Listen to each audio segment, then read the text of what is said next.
All right. Good morning, everyone.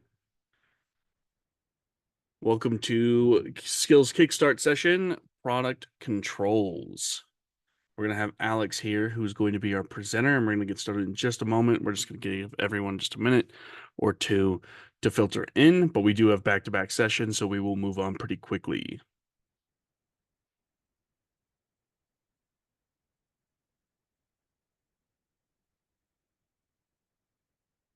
All right. Looks like we got a good number of people in here, so we are actually going to go ahead and get started. For anybody who's just filtered in, this is again the Skills Kickstart session on product controls with Alex. All right, Alex, go ahead, take it away. Awesome. Thanks so much, Nick. As you mentioned, this is the Skills Kickstart session on product controls. My name is Alex Luna. I am a customer enablement specialist here at Encompass. I've been here over 2 years, so I'm really excited to get into this information with you regarding product controls and how many product controls there are and what we're going to be going over today. So, with that being said, for today's agenda, what we'll be doing is we're going to be discussing what product controls are and how they can really be manipulated through Encompass. Now, there are so many product controls that we're going to be going over, and I'm going to be going over them at a very high level just because we want to make sure that we can see what they do, see how we can use them in a day-to-day basis. So if you do have any questions, please don't hesitate to ask. Me and Nick are really good at answering those. So if you do have any questions, please don't hesitate to ask. Moving forward, I did group these product controls into kind of three different categories. Our first category that we're going to go over is product portfolio management. Our next category is going to be compliance level product controls. And then our last category is going to be our business level decisions that we're going to be talking about. So we're going to move into some industry quick facts. But before we do that, I do want to send out a little poll just to kind of get some basic information from everybody. So I'm going to go ahead and launch this right now. And I just want you to answer how many SKUs you roughly have within your warehouse, just to kind of get a good estimate, see what everybody's kind of working with, and see if we have any different answers. So I'm going to give that a minute here, let everybody have a chance to answer.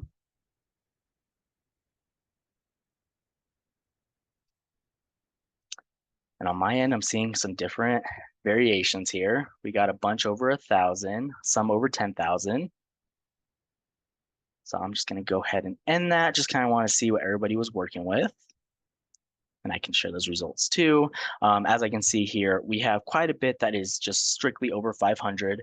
We have some that are even over 5,000, 10,000, but majority of us are kind of within that 1,000 range, maybe 1,000 between 5,000 range, which is great. So I'm going to go ahead and just stop sharing that.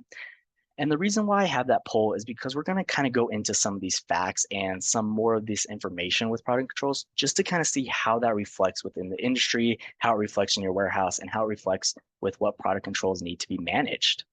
So, with that being said, we're going to move into our first fact.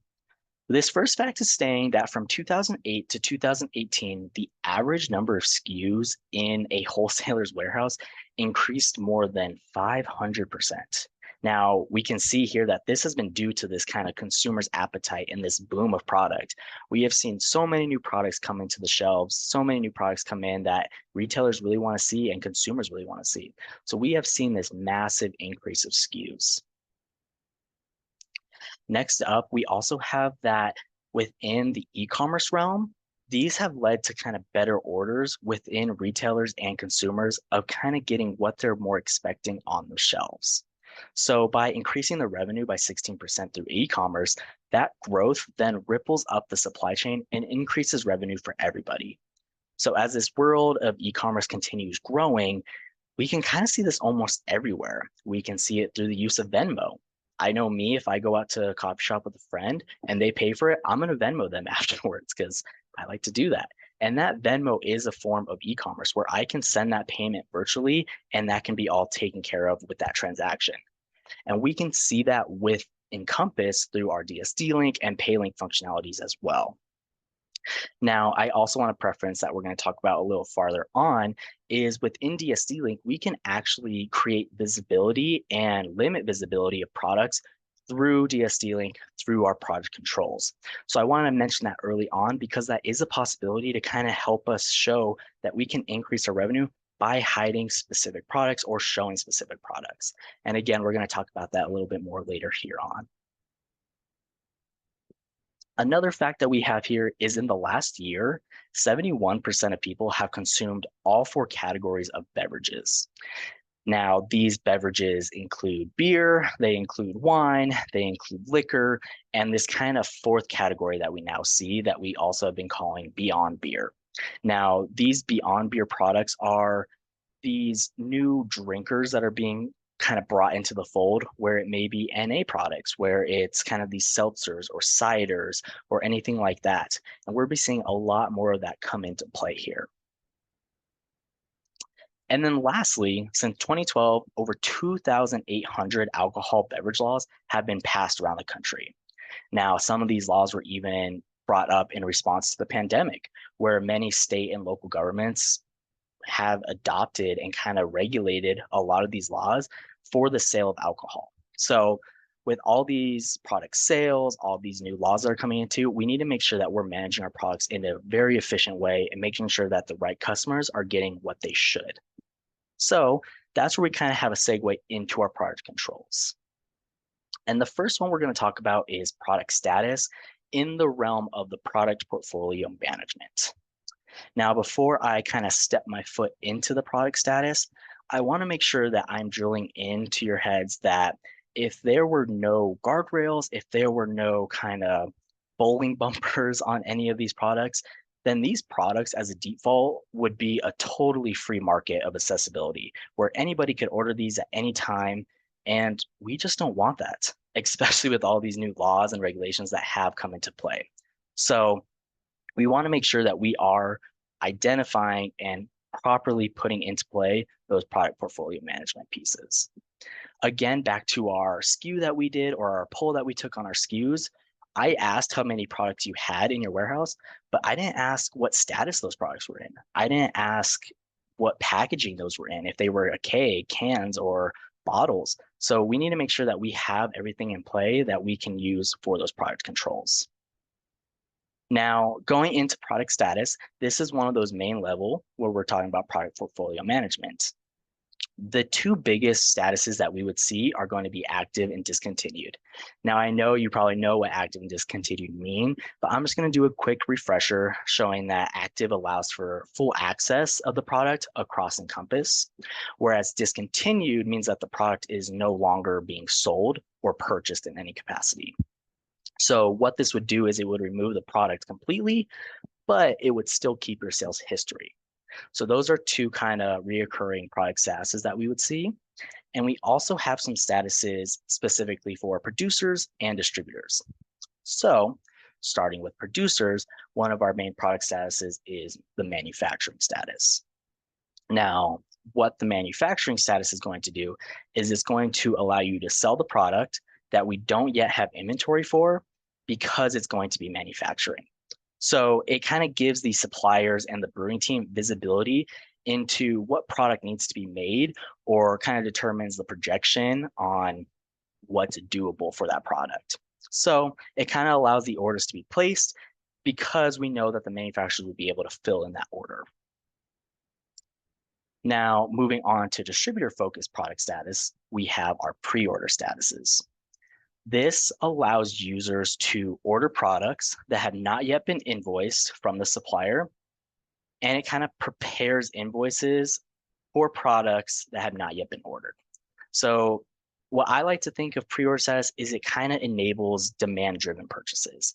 It kind of shows us what our customers are wanting to see, what they're wanting to order, and what we can kind of gear towards that they want to be purchased. So once the purchases are made, it kind of opens this avenue to let people and customers know that that product is on the way and that they have pre-ordered it. Now, there's two other product statuses that I want to go over that kind of encompasses the whole businesses. And those are going to be the closeout status and our unavailable status. Now, the closeout status indicates that a product will no longer be active after it is out of stock. So, what this would do is it would allow for sales to the customer, but it won't allow for purchases from the supplier. A use case of the closeout status would be if we want to deplete inventory in our warehouse to kind of free up some shelf space. We can set that to a closeout where we can send it out to our customers. Once it's out of stock, then it will no longer be purchased or active. And then the last product status I want to go over is our unavailable status. Now, the unavailable status shows that a product is no longer being carried, but distributors, as yourself, can still have it displayed in DSD link if you want. So this is can kind of help you be aware of what products are no longer available without actually removing them completely. Um, it's kind of more of this product will be available soon, or you can set it to a coming soon as well, where an example is a new supplier has a new product for next week and they want to set it to unavailable. You can only see it and purchase it during that time. So it's kind of this coming soon status. Now, along with our product portfolio management, we also have some product seasonality. This is exactly what it sounds like as well. It's where we are allowing a product to go into the market during a certain or a given period of time. So we all know that we are fighting for shelf space on your side as the distributor and on the retailer side. So we want to make sure that if we have a seasonal product, we're getting it out during that specific time period. So that way it can have the most kind of foot traffic and get the most sales occupied.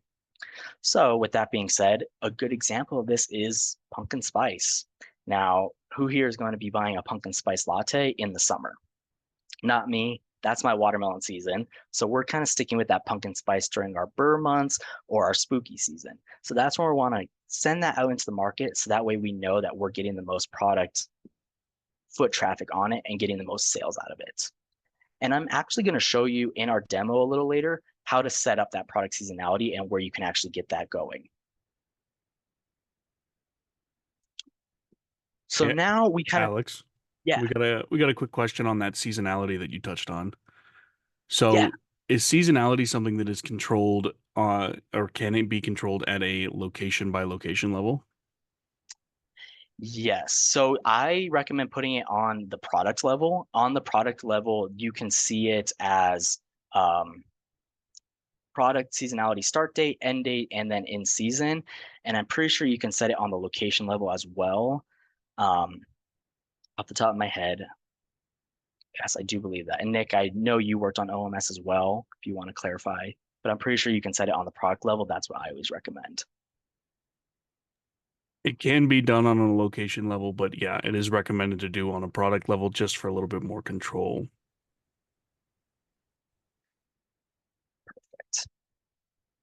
And like I said, I'm going to show you here in a little bit how we can set that on the actual product level so you can kind of get a glimpse into it as well. And so moving on into more of our compliance related aspects of product controls, we talked about product portfolio management as far as product status and product seasonality. And now we're going into our compliance level decisions.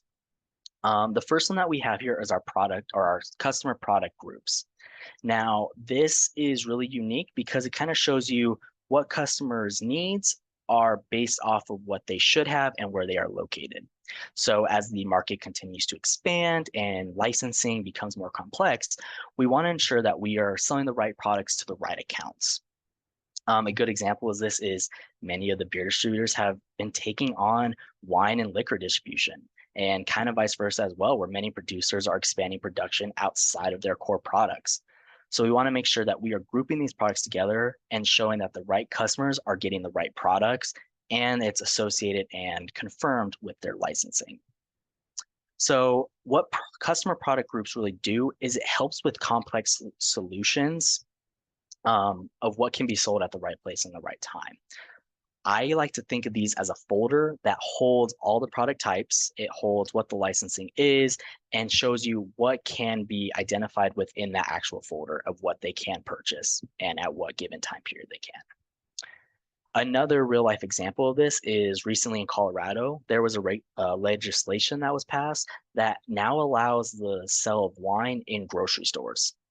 So that's a big change. We want to make sure that our customer product groups is set to where our customers can now purchase that wine and that beer products. So we want to make sure that changes like these are going out properly and making sure that they are being used in a great scenario.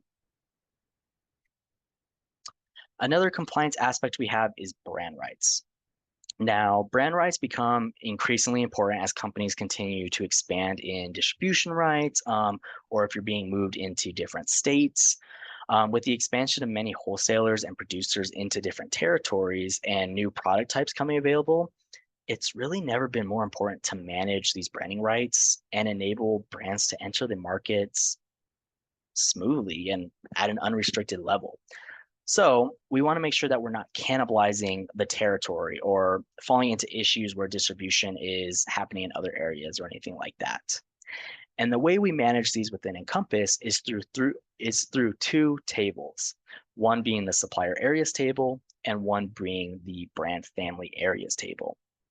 Now, if nothing was set up on either of these tables, then the consumers would be able to purchase this product at every supplier area, every brand family area. So I highly recommend setting these up as well. And a little tip as well is the brand family area is going to be on the more granular level. So depending on how it's set up, or if you have more brand family areas on that table, it can actually override what is set up on the supplier areas just because it is at that more granular level. Had to sound that out for a second. An example of this is we might see a territory of a company that only sells a single brand. And so what we would do is set up the supplier area to inactive and then set the brand family area to active so that they can only sell that one brand family. Another example that we could use brand rights for is if let's see, let's say one company may distribute products from a brewery out in Kansas.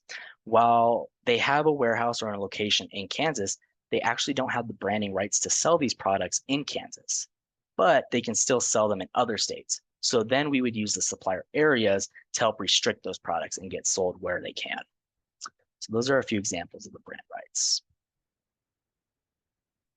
Now, another compliance aspect we have here is split invoices. Now, split invoices are how we invoice products and pretty much where they're going to get tied to. So let's say we have a sales rep who is selling a product and it's an NA versus a beer product. Now, based on how the split invoice is set up, it will actually split those invoices based on those product groups. So again, we have one invoice for NA and we have another one for alcohol. So it's going to actually automatically split those invoices once they have been sold. What this is pretty much doing is we are interacting with the products as the business and the chain level and receiving those payments in a compliant way. Split invoices are also really beneficial with EDI. You can see on the left here as a great example, we have Walmart who has maybe 11 invoices right there, 11 split invoices. Now, this may be a little overkill, but it definitely works for them. So with that EDI, we kind of see that vendor number, and that's what's going to kind of tie your business to them as well. So it's going to show them what they're expecting to be purchased or what they're expected to purchase from you. So split invoices really help utilize that EDI and even DEX invoicing as well. One other thing I want to mention with split invoices too is there's different templates that you can actually utilize. So you can utilize an NA template or you can utilize an alcohol template. And if you do want to learn more about that or how to set up those templates, I highly recommend going to look at our Skills Kickstart on invoicing and templates that was done by Lori. She did a great job on kind of showing you how you can upload those templates and how you can kind of modify them to show the different types of product groups as well. Now, moving on, we talked about our compliance and our product portfolio management, product controls. Now we're going to kind of go into our business level decisions. Excuse me. And the first one we have is product authorizations. Now, product authorizations are going to authorize customers to buy certain products that can be chain specific. So what this is saying is it's essentially the best way to manage products at the chain level. And the main question that product authorizations help us identify is why would I give someone the option to look at a product they shouldn't have? A great real life example of this is back in my college days. I used to have a delivery service that delivered alcohol straight to my house. During that time, there was a product that became unauthorized in the state of Colorado. But as they kept telling me that that product was not being carried anymore, I could still see it displayed in my product history. So we kind of want to think about, why would I still be given the option to see it if they're no longer carrying it? And in this example, that's where that product authorizations come from, where we can actually change that and make sure that I'm seeing what I should be seeing if you're no longer carrying it. Now, the beast of the product controls and the business level decisions I want to get into are allocations. Now, allocations, like I mentioned, are a beast within themselves. But as the market continuously grows, managing allocations is key. So I highly recommend looking at our help resource for managing allocation overview and allocation types, because it really gives you a great look into what each allocation type does, examples of them. There's a table. It shows you how to create an allocation by sales rep. And I'm going to kind of talk about that here in the demo as well, because that's what we'll be doing, is creating some allocations. But like I said, allocations are beasts within themselves. So I'm going to kind of talk about what each one could do and some examples of them.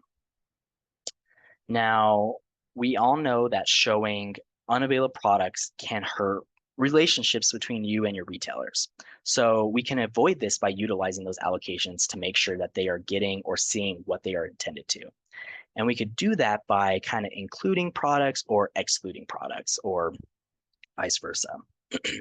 So a few examples that we would have here is the reserving inventory allocation. Now, with reserving inventory, let's say that we had some supply chain issues during COVID. It was increasingly important during that time to manage the inventory efficiently. So, by utilizing reserving inventory as our allocation, we could help ensure that the inventory is reserved for those specific change or customers types, and making sure that they are kind of getting the product that they want or need. So we're kind of putting that in a reserve for them. So that's what that reserve inventory allocation would do. Now, looking over to limiting purchase allocations. Let's say if any of you have worked with a Total Wine or any other large liquor store chain, you know that those chains are purchasing large quantities and can place very large orders of products. So if we wanted to prevent them from kind of purchasing our entire stock, our entire pallet stock, anything like that, we can add a limit purchase allocation on that to prevent them from using up all that inventory that we have. So that's one way to limit the purchase. Now, there actually is another allocation not on this slide deck, but there is one in the help resource that I'm going to show, and that's going to be the max purchase quantity per invoice. And you could also utilize that one kind of in the same regard to limit purchase, where you can utilize it to ensure that the product is spread throughout the market. So that's where you would use that max purchase quantity per invoice allocation as well. And again, I'm going to show you what that one looks like on the allocations types overview. Now, moving on along, we have restricting visibility in DSD link. So as there's some special order products that are coming in that we just don't want, we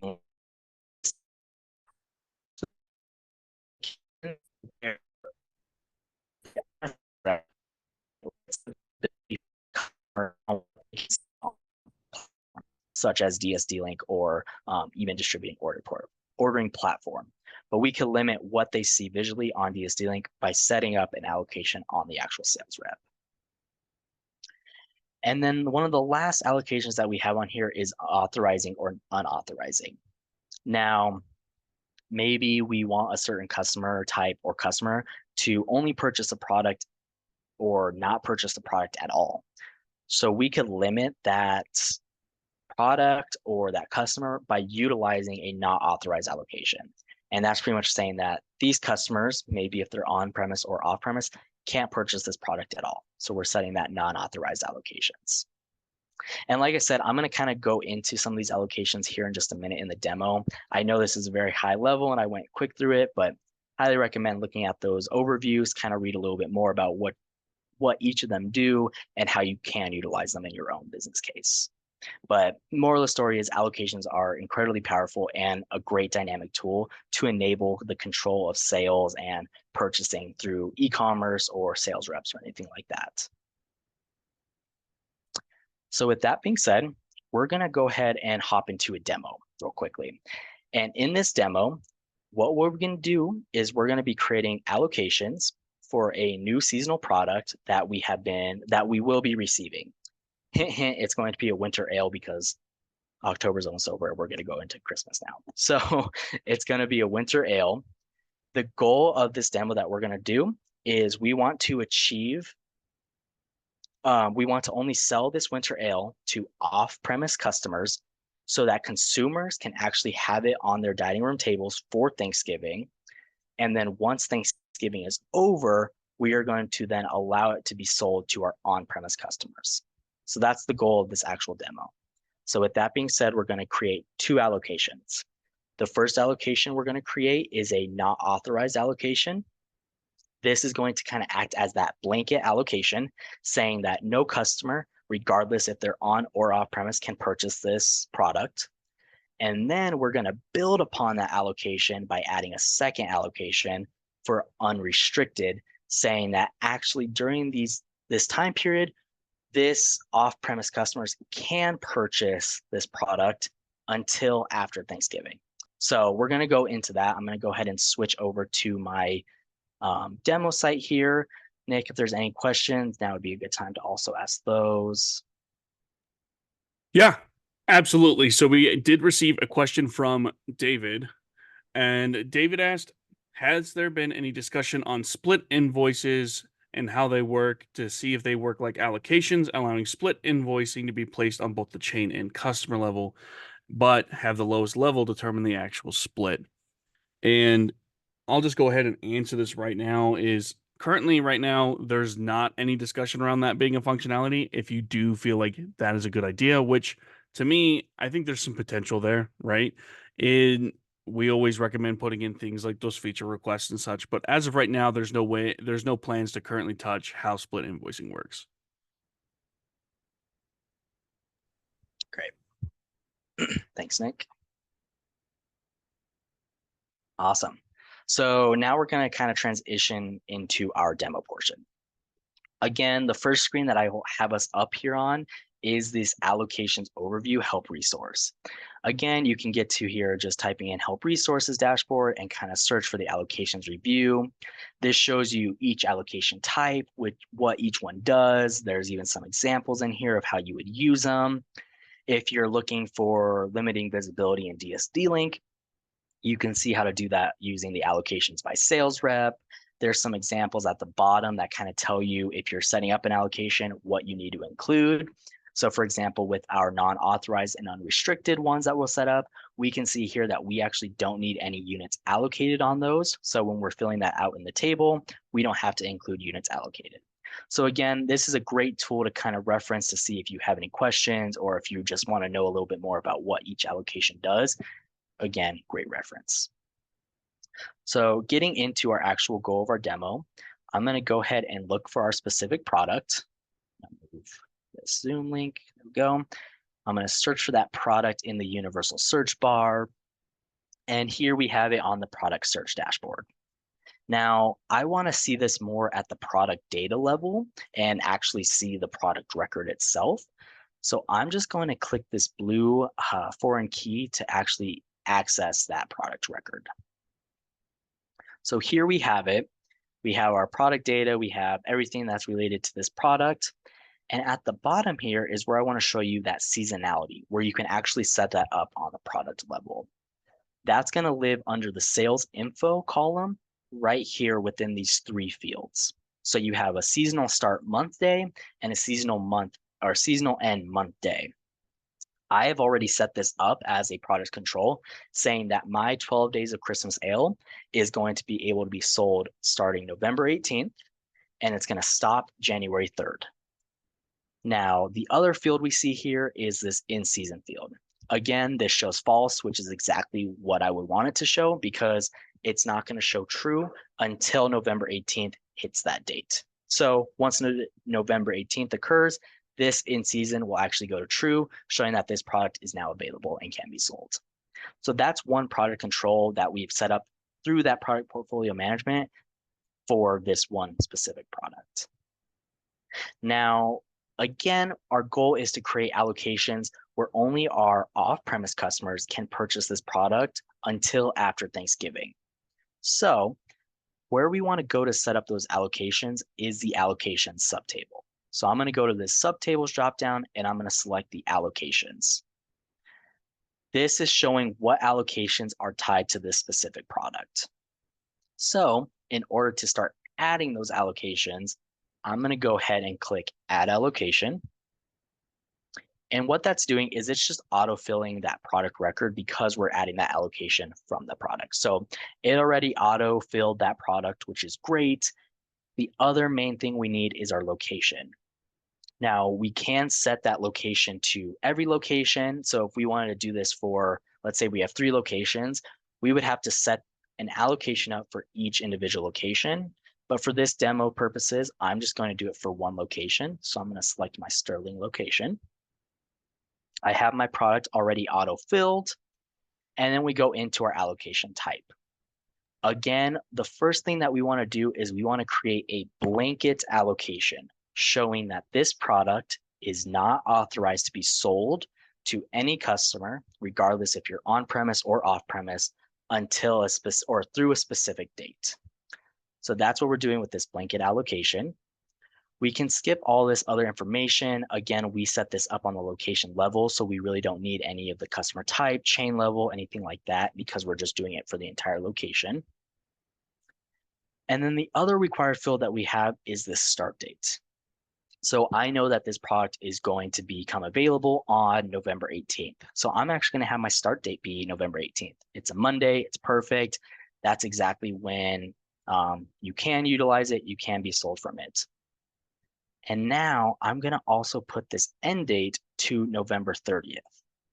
Now, the reason why I'm putting an end date on this allocation is because it is a blanket allocation. So I'm saying from November 18th to November 30th, no customer can purchase this product. Now, after this allocation is added, we will then go and include an allocation showing that the off-premise customers can purchase that product.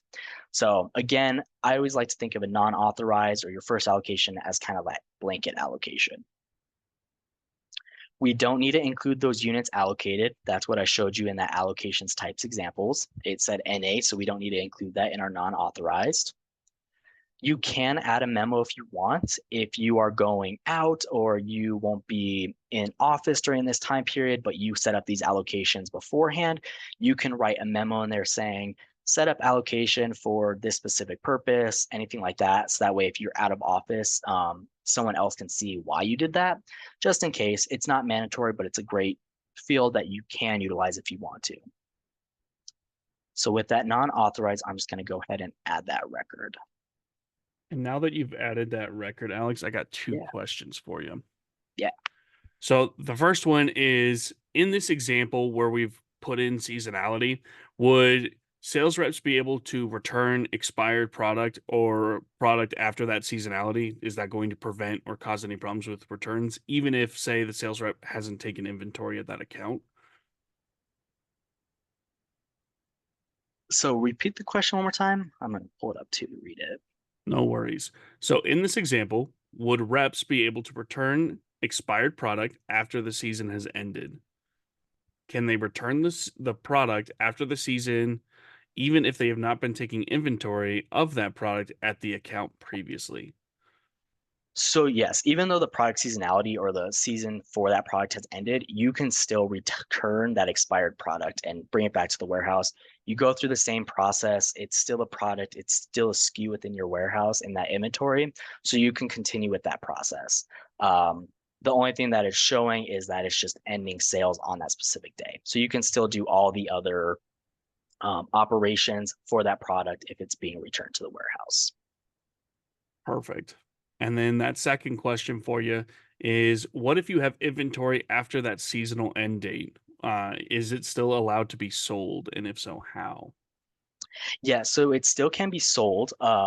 The end date is just saying that that's when the purchase is no longer coming in. You're no longer actually selling it to that specific those customers, but if you still have inventory, you still can sell that seasonal product until it's out. There's a few ways you can do it. You could turn it into a closed dated status. Nick, correct me if I'm wrong with that one, but you can turn it into a closed dated, so that way you can kind of deplete that inventory if you don't want it in your warehouse, or if your sales reps still want to sell it and say, hey, we still got some of this winter ale available, they can still have that inventory being sold. It just won't be maybe seen in DSD Link if you have an allocation set up. But regardless of all that, there's many ways that you can go, but it still can be sold after that seasonal end date. Perfect. And then I have a third question that came in, but I'll go ahead and answer this one real quick. Um, so if a product is set up as a seasonal and has a sell start date that has already been entered, but you haven't depleted all of your other seasonal, how would you handle that?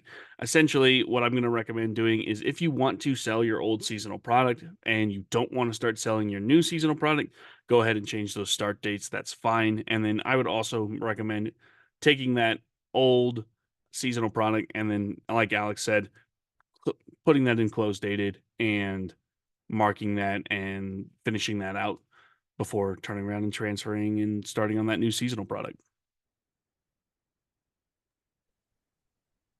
Great. Any others that came in during that time? Nope, I think we're good to go. Awesome.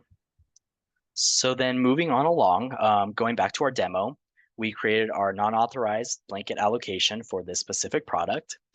Again, that's saying that from November 18th to November 30th, no customer can purchase this product. Now we want to go in and include an allocation saying that off-premise customers actually can purchase this product between those dates. So to do that, I'm going to go back into our add allocations. I'm going to do the same thing. I want it for my Sterling location. Our product has already been auto-filled, but we're going to need to change our allocation type. So we already have a non-authorized allocation, but we're saying that off-premise can purchase this product. So we're going to set up a unrestricted allocation type. Again, that's saying that this product is unrestricted for off-premise customers. Moving along with that, since we're gearing it solely towards our off-premise customers, we want to make sure that we are setting this on-premise customer field to false. So I know it kind of gets a little wordy and kind of confusing kind of seeing it like this. So I'm just going to break it down a little bit more for you. What this allocation is saying within these four fields right now is for the Sterling location, our product of 12 Days of Christmas Ale is unrestricted, meaning that it can be sold to our off-premise customers because on-premise equals false. So that means on-premise is not accessing this. So that's what those four fields are saying. And we're going to want to scroll down to our start date and end date again. Again, we're having our start date be November 18th with our end date of November 30th. So that's saying that from November 18th to November 30th, our off-premise customers actually can purchase this product so that way our consumers can have it for Thanksgiving. Again, we don't need a memo if you don't want one. And since it's an unrestricted allocation type, we don't need units allocated as well. So I'm going to go ahead and add that record. So we have our two allocations. What this is doing now is we have our seasonal product that's going to start November 18th and end January 3rd. Between those dates from November 18th to November 30th, only off-premise customers can purchase this product. And then after Thanksgiving ends, so technically November 13th, then on-premise customers can go and purchase that product where consumers can actually consume it on premise now. So those are the two allocations that we did. That's been set up just as we want it. So that's great. So I'm going to actually go back to our presentation now. I'm going to move my bubble back to my top. Perfect. And so this is exactly what we ended up with. We had our two allocations. We got our non-authorized and our unrestricted. So our demo was complete. We identified the goal and we succeeded with our goal. Now, I want to go in and talk just a little bit more about kind of those e-commerce focused examples. that we use product controls for. I know I mentioned DSD Link a lot, and so it's just a great way to kind of for you to get your products out into the consumer realm where your retailers can actually see what you have in your warehouse, what they can purchase, or anything like that. And these product controls do enable what can be sold and what should be sold to the right customers at a given time or a specific time. So those allocations, those um, product controls do go over into DSD Link. So that's a great way to kind of also remember that. Again, if you do want to limit the visibility, the main allocation that you would use is allocation by sales rep. So that's where you would go to the sales rep, you would create an allocation for them, and all those customers under that sales rep won't be able to or would be able to see those products within DSD Link. So that's how you limit that visibility for them. The same is also vice versa for the distributor ordering portal. If you haven't seen this, it's pretty much the same thing for our producer customers where they can actually go in and utilize the product controls. You can see what your producers are producing. If you want to buy from them as well, it kind of gives you this greater visibility into all their SKUs, all their products, what's coming up. And they have that capability to actually utilize those product controls to kind of show that visibility as well. So DSD Link and DOP are great ways that you can show all the products within your warehouse, or if you don't want to show them for visibility sakes. So just wanted to touch a quick base on those. If you do have questions about those, I highly recommend reaching out to our support, learning a little bit more from our sales team as well. So yeah. And then to kind of tie everything up, I do have some key takeaways. So the first key takeaway that I want to talk about is that strategic product management. Now, with this, what this is saying is product controls enhance product management. This is concerned through our product portfolio management, where we see those product statuses, we see that product seasonality. Again, why are we selling pumpkin spice during summer when no one's likely to buy it? So that's where those kind of strategic product management skills come into play with those product management portfolios. Again, we have sales optimizations. This is saying we want to strengthen our relationship with our sales reps, with our customers, anything like that in the market. So we want to make sure that we're boosting our sales of that product into the market and we're selling what we should and what they should be receiving. And then lastly, also ties into that top one is we want to enable consistency. We are making sure that the right products are going out to the right customers at the right time in the right place type of thing. So those are the biggest key takeaways that I want you to take away from this. Always remember, if you have questions, contact support, especially if it's allocations, because I know those can kind of get in the weeds a little bit. But I also highly recommend that help resource because it's a great place to see what you can do with each of those and what they do include in them. With that, if you do have any more questions, I'm happy to answer them. I know Nick would be as well. But again, thank you for your time. And if you do have questions, don't hesitate to put them in the Q&A or chat.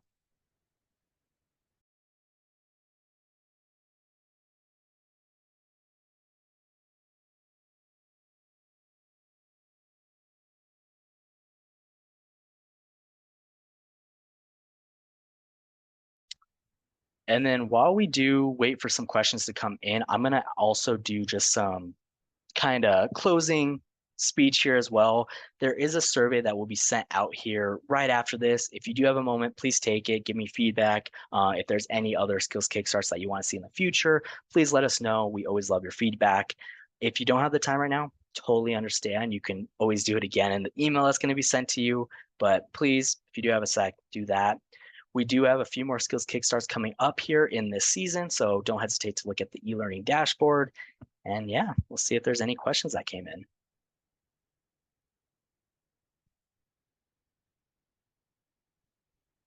Give it another minute. I'm not seeing anything prominent come up.